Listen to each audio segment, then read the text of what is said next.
some outcomes feel unfair when you look back on them. After a conflict is over, the person who ends up in the best position is often not the loudest one, not the fastest one, and not the one who rushed in first. Sometimes it's someone who barely showed up at all. When things first start unfolding, everyone reacts immediately. People take sides, opinions get posted, voices get louder, groups form almost overnight. There's a sense of urgency in the air. People feel the need to say something, to choose a position, to be part of what's happening. And then there are a few people who don't. They don't comment. They don't declare where they stand. They don't rush to get involved. At the time, they look passive, almost invisible, sometimes even weak. It feels like they're missing the moment. But here's the strange part. When enough time passes and the situation finally settles, when emotions cool down and outcomes become clear, you start to notice something. Those people are still standing. They haven't lost relationships. They haven't burned credibility.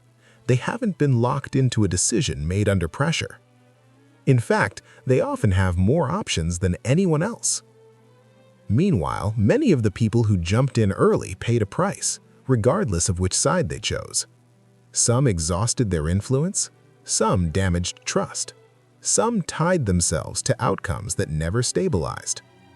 And once everything was over, the people with the most freedom to decide what comes next were often the ones who didn't rush in at all.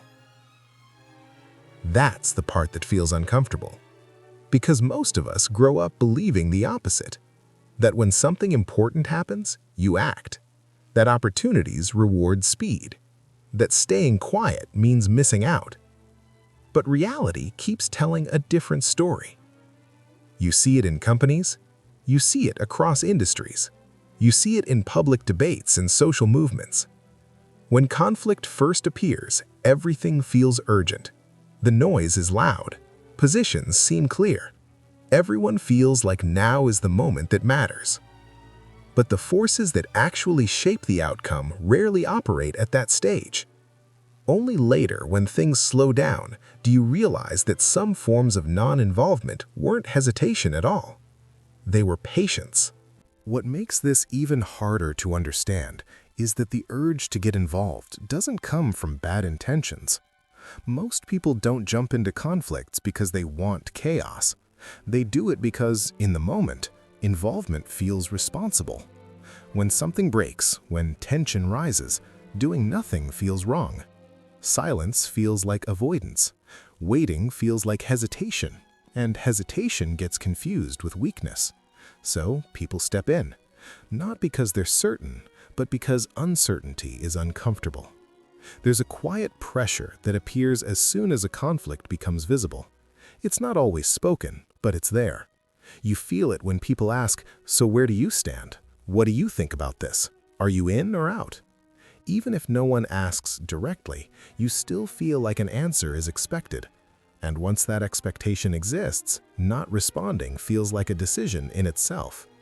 This is where most people get pulled in, because responding feels like taking control. Action creates the illusion of stability. It gives you something to hold on to when the situation itself has no clear shape yet. Saying something, choosing a side, making a move, it all creates a temporary sense of order, even if that order is fragile. Especially when things are uncertain, the brain looks for ways to reduce that discomfort. And action does exactly that. It doesn't have to be the right action, it just has to be an action. That's why early involvement feels so convincing. It feels like clarity. Another reason people rush in is the fear of being left behind. Conflicts often feel like turning points, moments where positions are set and late arrivals won't matter anymore. So there's this underlying belief that says, if I'm not part of this now, I'll lose relevance. You see this everywhere. In workplaces, when leadership struggles become visible and people start aligning themselves quietly. In industries, when two competing directions emerge and everyone feels pressure to commit early. In public debates, when opinions harden quickly and neutrality gets treated as indifference. The fear isn't just about losing influence, it's about losing visibility. Because visibility feels like safety. Being seen feels like protection. Being involved feels like insurance, even when it's not. There's also a moral layer to this. Many people believe that not choosing a side means endorsing the wrong one. So involvement becomes a way to signal values, not just opinions. Silence starts to feel suspicious. Waiting feels like avoidance. And suddenly, restraint looks unethical. That's a powerful force. It turns hesitation into guilt and turns patience into something that needs justification. At that point, stepping in doesn't feel strategic at all. It feels necessary. But here's where things quietly break down. The need to act usually shows up before the situation becomes understandable. Early-stage conflicts are messy by nature. Information is incomplete. Motivations are unclear. Signals contradict each other. What looks obvious today often looks naive a few weeks later. But the pressure to act doesn't wait for clarity. It pushes people to commit before the environment stabilizes. And once someone commits, it becomes psychologically expensive to step back, because stepping back feels like admitting error. So instead of reassessing, people double down. They defend positions they chose under pressure. They justify decisions made with partial information. They protect alignment rather than outcomes. At that point, involvement stops being about resolution. It becomes about consistency. And consistency is a powerful trap. Another reason people jump in early is that action creates identity. Once you take a position, that position becomes part of how others see you. And once others see you a certain way, changing course feels risky. So early involvement doesn't just shape outcomes, it shapes reputations. That's why people often stay engaged long after it stops making sense. They're not protecting the situation, they're protecting how they appear within it. What's interesting is that all of this feels completely reasonable while it's happening. No one thinks, I'm acting out of fear, I'm reacting to pressure, I'm locking myself into uncertainty. Instead, it feels like responsibility. It feels like leadership. It feels like engagement. That's what makes it so convincing.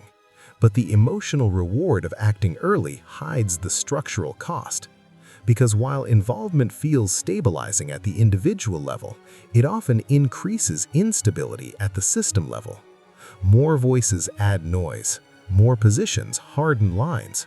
More movement accelerates friction. And once momentum builds, it becomes very hard to slow things down. This is why early-stage conflicts tend to escalate faster than they resolve. Not because people want escalation, but because participation amplifies uncertainty.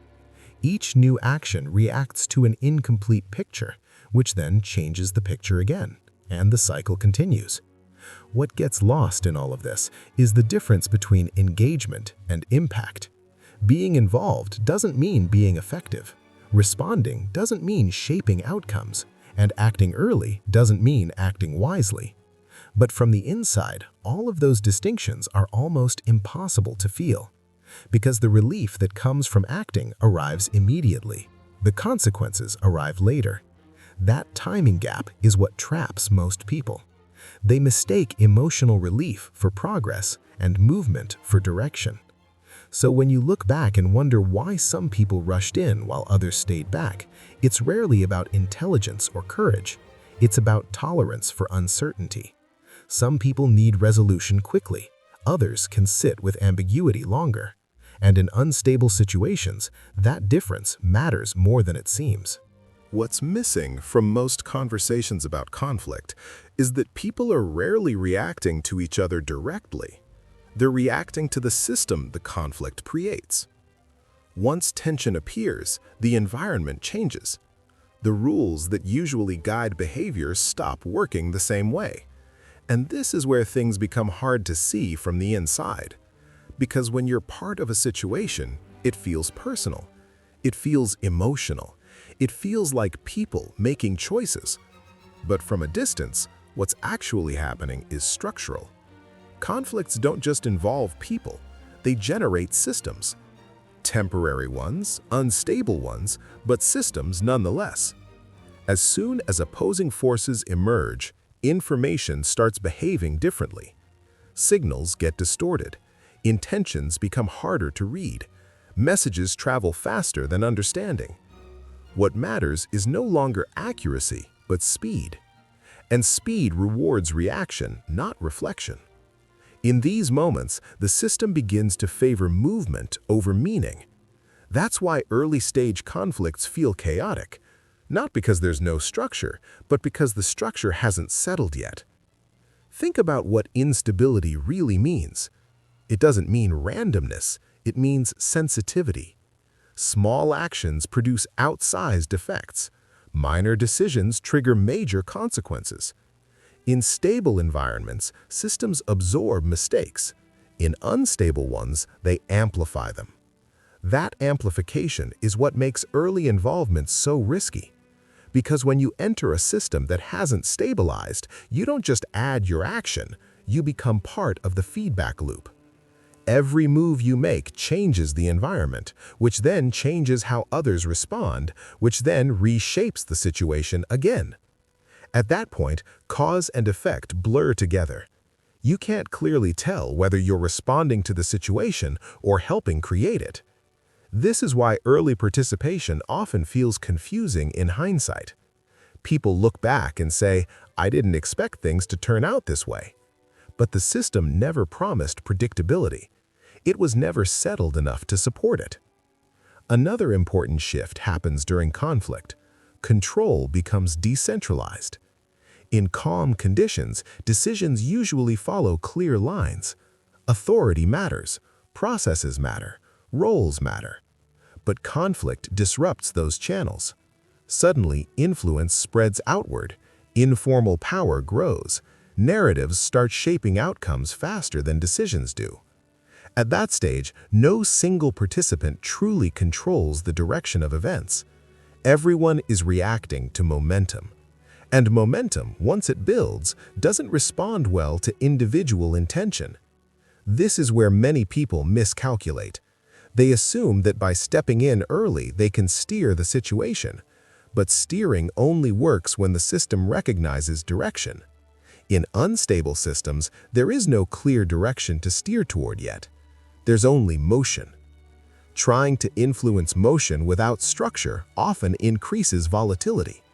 It's like trying to correct a spinning object by adding more force. You might feel involved, but you're not necessarily effective.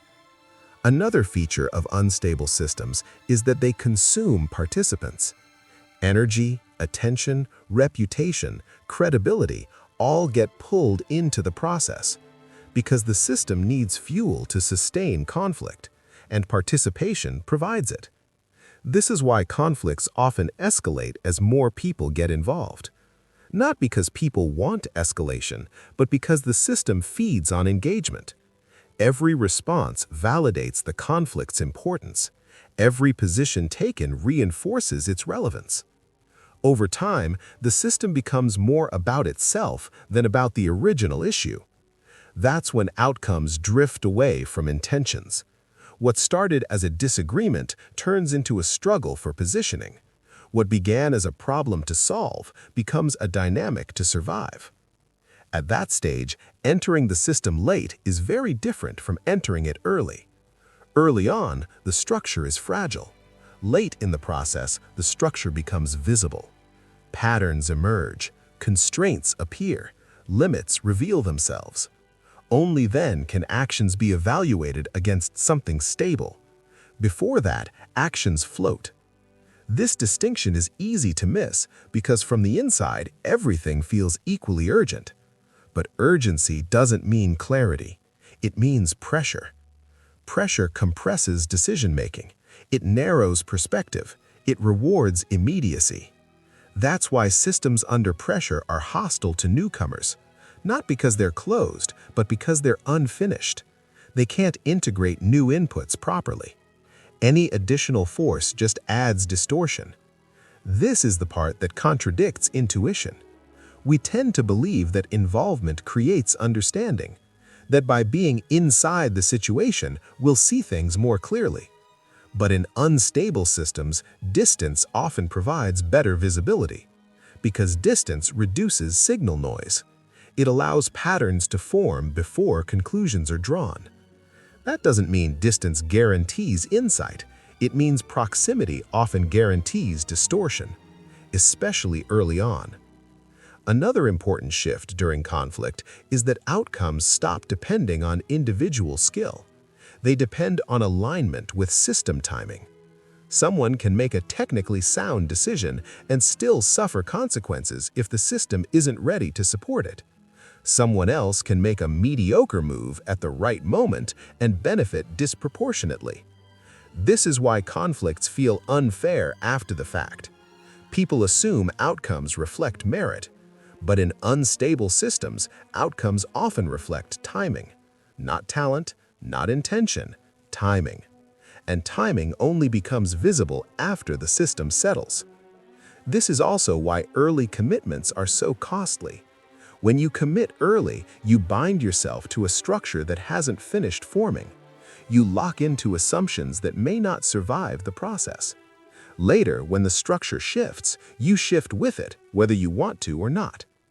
Those who stayed out retain flexibility, not because they were smarter, but because they avoided being absorbed before the system revealed its shape.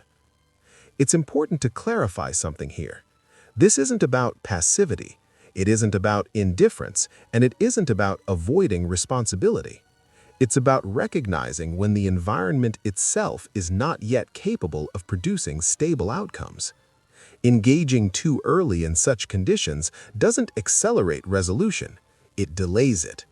Because each additional action extends the system's instability. Only when participation slows does structure begin to emerge.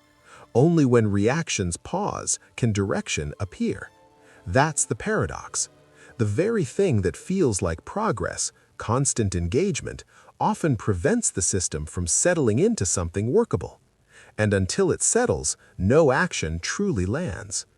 This is why some of the most consequential shifts don't happen at the height of conflict. They happen after fatigue sets in, after attention drops, after noise fades, after the system loses the energy to keep spinning. That's when structure replaces motion. And only then does influence become meaningful. So when you look at conflicts that seem to reward those who waited, it's not because waiting was the goal. It's because the system hadn't finished forming yet. And entering a system before it knows what it is rarely an advantage. Up to this point, it can still sound like the difference comes down to courage or restraint, as if some people are simply better at holding back. But that's not what actually separates outcomes. The real divider is time. Not how strongly someone feels, not how clearly they speak, not which side they choose, but when they move. Most people think leverage comes from position. They believe that once you pick the right side, everything else follows. But position only matters after the environment has stabilized. Before that, position is fragile. It's exposed to shifts you can't control and changes you can't yet see. Time is what turns position into leverage.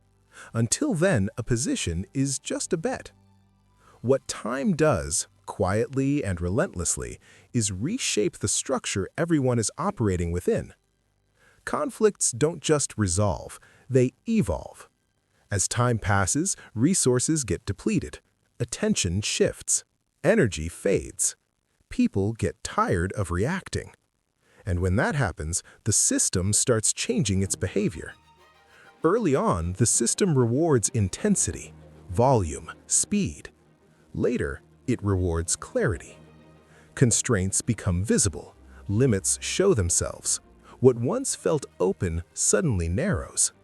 Options disappear not because someone decided they should, but because the system can no longer support them. This is the moment most people miss, because it doesn't feel dramatic. There's no announcement, no clear signal, just a subtle slowing. Fewer responses, less urgency, more silence. But that silence isn't emptiness, it's structure forming. And once structure appears, leverage becomes possible. This is why timing matters more than intention. You can have the best idea at the wrong moment and it will go nowhere. You can have a decent idea at the right moment and it will reshape outcomes. From the outside, this looks unfair. From the inside, it feels invisible. People who moved early often believe they shaped the process.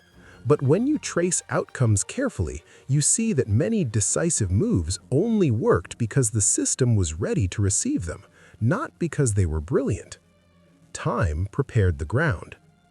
Another way to see this is to look at how options behave over time.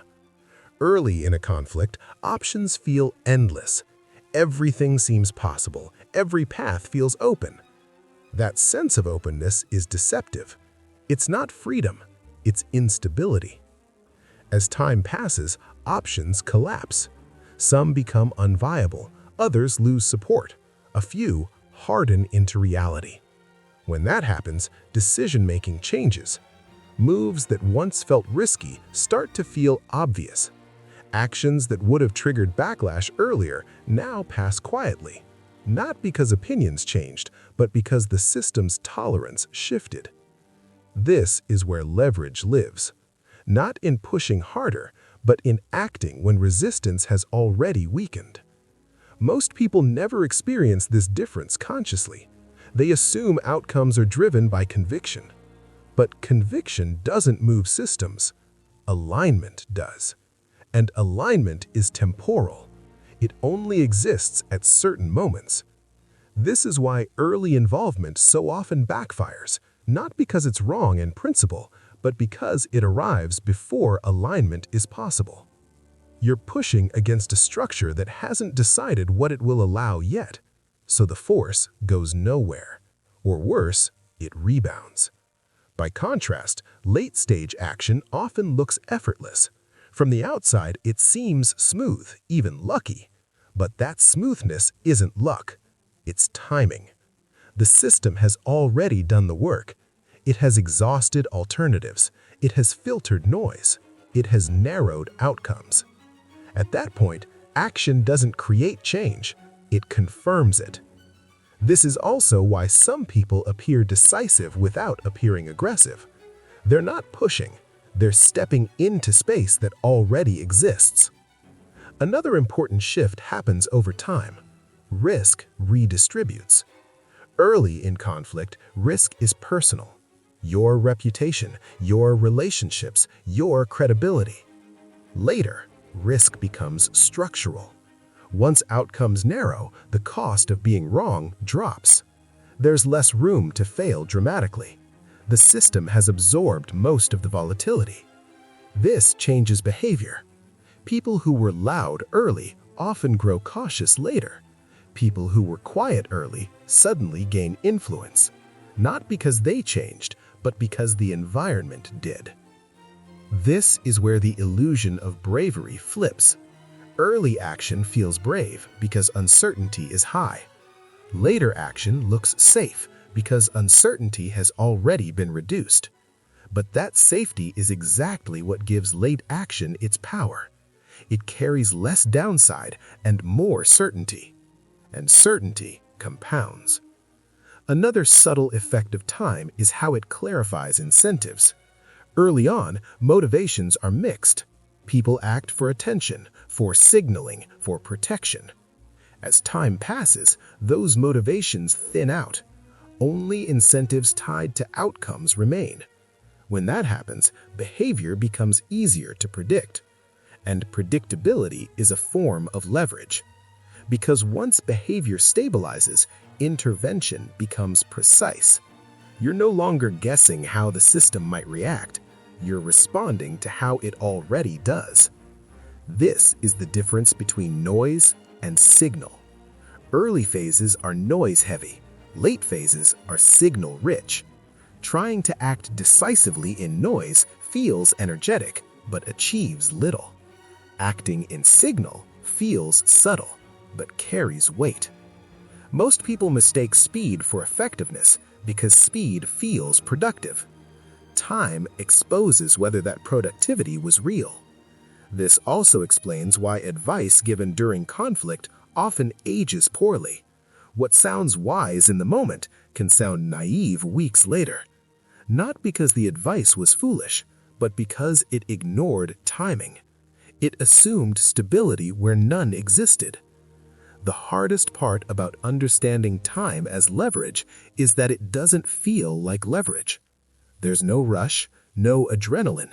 It feels slow, almost passive, which is why it's overlooked. But leverage rarely announces itself. It shows up quietly once resistance has already moved elsewhere. So when people look back and ask, why did that person succeed without doing much? They're asking the wrong question.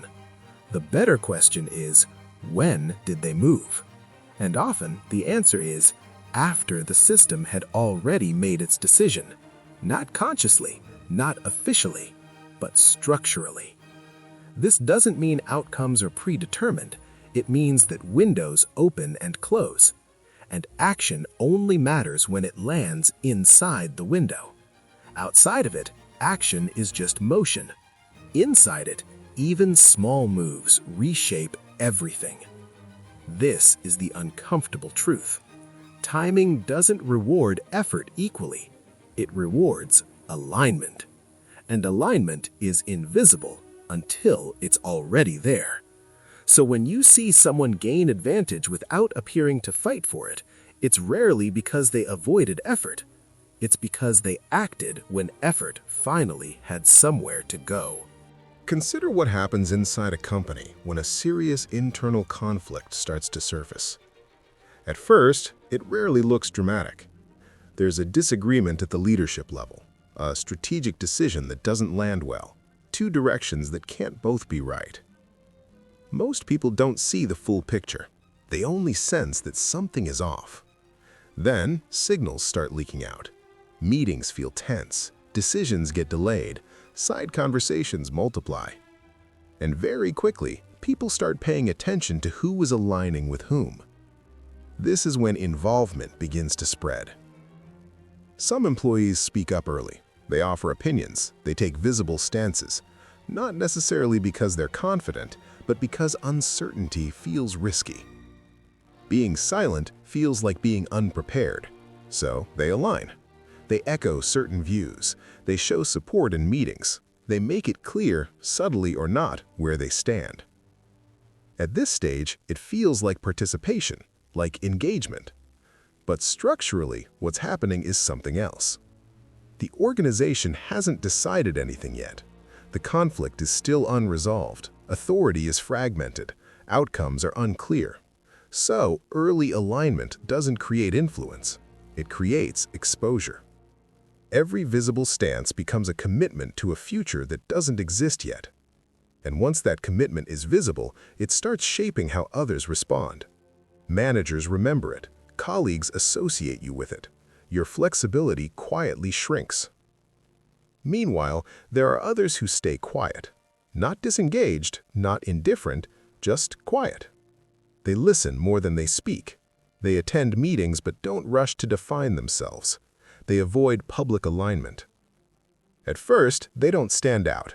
In fact, they often get overlooked. They're not part of the internal energy of the moment. But as time passes, the situation changes. Leadership decisions get postponed. Some initiatives lose momentum. A few people at the center of the conflict burn out. And gradually, the organization begins to narrow its options. Certain paths quietly disappear. Others become inevitable. This is the moment when structure starts to form. It doesn't come with an announcement. There's no clear turning point. Just fewer emails, fewer meetings, less urgency. And suddenly, people who were very loud early on find themselves stuck. They've already committed. Their previous alignment limits what they can say now. Their earlier confidence makes course correction awkward. They can't move without contradicting themselves. At the same time, those who stayed quiet suddenly gain relevance. Not because they planned it, but because they're still flexible. They're not tied to a narrative that lost momentum. They're not associated with a direction that stalled. So when leadership finally needs input, real input, not noise, those are the people they turn to. They're seen as neutral, as thoughtful, as adaptable. Their earlier silence gets reinterpreted. What once looked like passivity now looks like judgment. And when decisions are finally made, these people adjust smoothly. They weren't right early, they were available later. From the outside, this looks unfair. It looks like some people took risks and others benefited without paying the price. But from a structural point of view, it makes perfect sense. Early on, the system couldn't reward anyone reliably. It was too unstable.